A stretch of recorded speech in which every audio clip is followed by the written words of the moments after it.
Selamat berjumpa kembali Bapak Ibu Saudari-saudara umat beriman terkasih dalam Tuhan. Pendengar setia Renungan Mutiara Pagi dimanapun Anda berada. Selamat Paskah untuk Anda sekalian dan selamat memasuki awal pekan dengan gembira penuh sukacita. Hari ini Senin 18 April 2022 dalam oktav Paskah.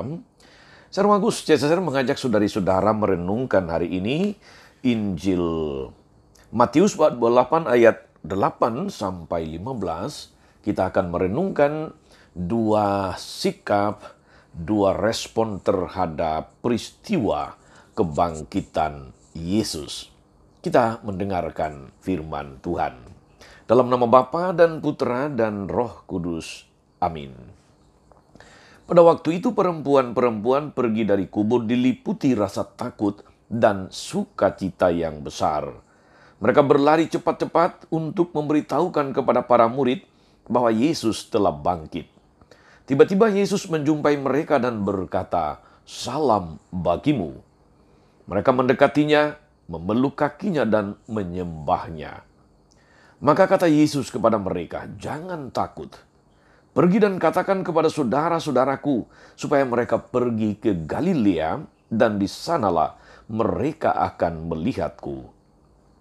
Ketika mereka masih di tengah jalan, datanglah beberapa orang dari penjaga makam Yesus ke kota dan memberitahukan segala yang terjadi itu kepada imam-imam kepala.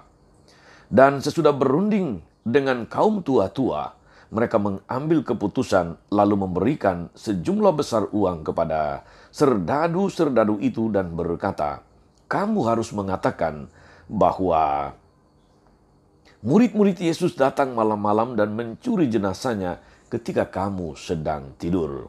Dan apabila hal ini kedengaran oleh wali negeri, kami akan berbicara dengan dia sehingga kamu tidak beroleh kesulitan apa-apa." Mereka menerima uang itu dan berbuat seperti yang dipesankan kepada mereka. Dan cerita ini tersiar di antara orang Yahudi sampai sekarang ini. Demikianlah sabda Tuhan.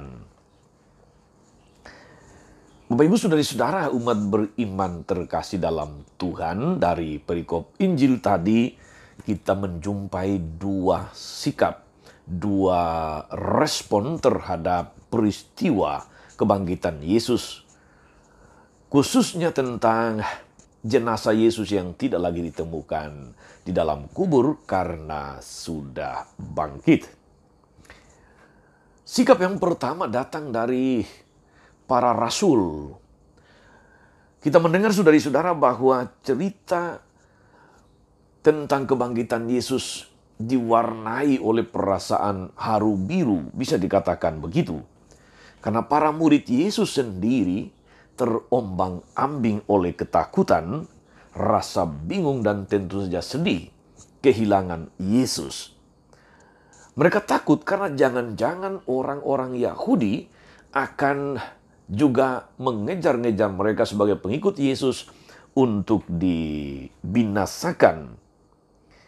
Mereka bingung karena tidak tahu apakah benar-benar Yesus bangkit atau jenazahnya memang dicuri dari kubur. Mereka sedih karena jenazah Yesus tidak mereka temukan. Dan kemana harus mereka mendapatkannya? Di tengah perasaan yang terombang-ambing itulah, kemudian para murid mengalami kepastian dan keyakinan karena melalui Maria Magdalena dan Maria yang lain Yesus berpesan dalam penampakan dalam perikop Injil hari ini. "Pergi dan katakan kepada saudara-saudaraku supaya mereka pergi ke Galilea. Di sanalah mereka akan melihat aku."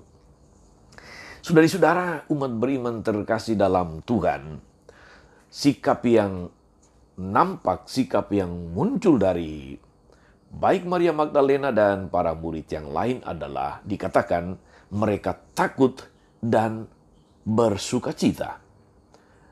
Dua perasaan yang campur aduk. Di satu sisi takut, di sisi yang lain ada sukacita karena ternyata Yesus bangkit. Jadi ketakutan di sini bukanlah sebuah ketakutan karena perasaan bersalah, tapi ketakutan karena Yang mereka hadapi adalah guru dan Tuhan mereka. Dia yang maha tinggi, yang tadinya menderita, tapi kemudian bangkit. Itu kabar yang bercampur aduk dirasakan oleh para murid. Dan saudara-saudara sekalian, pertemuan dengan Yesus yang telah bangkit itu selanjutnya lalu membawa semangat baru, membawa harapan baru. Ada optimisme dan keberanian untuk bersaksi, mewartakan Yesus yang bangkit di tengah dunia yang syarat dengan berbagai macam masalah yang membawa ketakutan, yang membawa kebingungan, dan tentu saja kesedihan. Mereka berani bersaksi bahwa Yesus adalah Tuhan yang hidup, yang mengerti, yang memahami persoalan-persoalan, perkara-perkara rumit yang dialami oleh umat manusia. Yesus adalah Tuhan yang hidup karena Dia berjanji untuk menyertai mereka sampai akhir zaman. Kesaksian para murid ini, saudari-saudara, kemudian terus bergema sampai sekarang ini. Tidak pernah usang, tidak pernah tidak menarik. Selalu menarik dan inspiratif tiap-tiap saat. Tetap aktual karena kehadirannya sungguh terasa menyapa. Kehadirannya sungguh terasa meneguhkan. Kehadirannya sungguh terasa menghibur dan membawa sukacita. Sejarah membuktikan, saudari-saudara, umat beriman terkasih dalam Tuhan, bahwa Yesus Tuhan yang hidup itu senantiasa hadir, senantiasa menyertai, senantiasa tidak pernah meninggalkan umatnya berjalan sendiri. Dia pernah menampakkan diri kepada Santa Margareta Maria Alacoque dan meminta agar dunia menghormati hatinya yang maha kudus. Yesus juga menampakkan dirinya kepada Santo Thomas Aquinas agar Santo Thomas menggunakan kepandaiannya, intelektualnya untuk menulis tentang kemuliaan Allah. Dan juga kepada Santa Faustina, Rasul kerahiman ilahi, agar menyatakan bahwa Yesus adalah kerahiman ilahi yang mencintai umatnya. Yesus tetap aktual, tetap hidup, dan terpercaya sampai sekarang ini.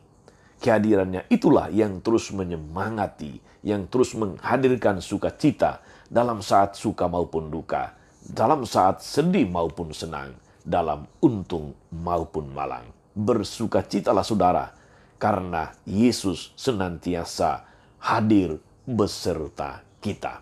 Ini sikap yang pertama, sikap para murid, respon mereka terhadap kebangkitan Yesus. Mari kita lihat sikap yang kedua, saudara-saudari. Sikap dari para pengawal bait Allah. Maksud saya para pengawal yang menjaga kubur Yesus. Yang karena ketakutan bahwa ternyata jenazah Yesus telah tidak ada lagi dalam kubur, lalu datang memberitahu imam-imam kepala dan tua-tua bahwa jenazah Yesus telah tiada. Mereka diwarnai oleh ketakutan. Karena itu kemudian mereka membangun satu konspirasi. Sebuah cerita hoax, cerita bohong, narasi sampah bahwa jenazah Yesus dicuri oleh murid-muridnya pada malam hari. Sikap penuh ketakutan ini membuat mereka menciptakan cerita untuk menutupi kebenaran. Ada dua kesalahan fatal dari cerita atau konspirasi yang dibangun. Yang pertama, sebagai penjaga, mereka tidak boleh tidur. Dan jika tidur itu berarti mereka melalaikan tugas mereka. Yang kedua, mereka katakan bahwa jenazah Yesus dicuri oleh para muridnya ketika mereka sedang tidur. Jika betul mereka sedang tidur, bagaimana mungkin kemudian mereka tahu bahwa para murid yang mencuri jenazah Yesus? Tapi kendati pun demikian saudari-saudara, cerita itu tetap hidup dan berkembang, dipercaya di kalangan Yahudi sampai sekarang. Kebenaran tidak mendapatkan tempat di hati yang memang menolak Tuhan, di hati yang membenci Tuhan. Walaupun kebenaran itu terang benderang, kebenaran itu sangat nyata. Saudari-saudara, umat beriman terkasih, ketika seorang memenuhi hatinya dengan dengki dan kebencian, penolakan, tidak ada tempat di hatinya bagi kebenaran. Juga ketika iri hati dan kesombongan berkuasa dalam hati, itulah pangkal fitnah. Kebenaran ditutupi dengan cerita-cerita konspiratif. Meskipun kebenaran itu sekali lagi sangat terang benderang. Ketika fitnah berkuasa, saudari-saudara, kebenaran dapat dipermainkan. Walaupun itu berarti mengorbankan orang lain. Saudari-saudara, umat beriman terkasih, inilah pengalaman Paskah, pengalaman perjumpaan dengan Tuhan yang hidup oleh para murid dan orang-orang Kristen perdana. Mereka menjadi korban fitnah orang-orang yang menolak Kristus. Dan bukan tak mungkin fitnah serupa akan kita hadapi karena iman kepada Kristus yang hidup. Karena iman kepada Kristus yang bangkit. Maka, saudari-saudara, bertekunlah selalu dalam doa agar kita tabah dan memelihara iman kita. Dua sikap ini sekaligus menjadi mewakili juga sikap kita terhadap Kristus yang bangkit. Akhirnya, saudari-saudara, saya ingin mengakhiri renungan ini dengan perintah Yesus tadi untuk pergi. Katakan kepada saudara-saudaraku supaya mereka pergi ke Galilea. Pertanyaannya, mengapa Yesus menyuruh para perempuan itu memberitahu para murid yang lain untuk pergi ke Galilea? Saudari-saudara, kita tahu hampir semua murid itu adalah orang-orang Galilea. Dan karya-karya Yesus banyak terjadi di Galilea. Galilea itu adalah kampung halaman mereka, tempat hidup, tempat mencari nafkah, tempat mereka beraktivitas secara rutin sehari-hari.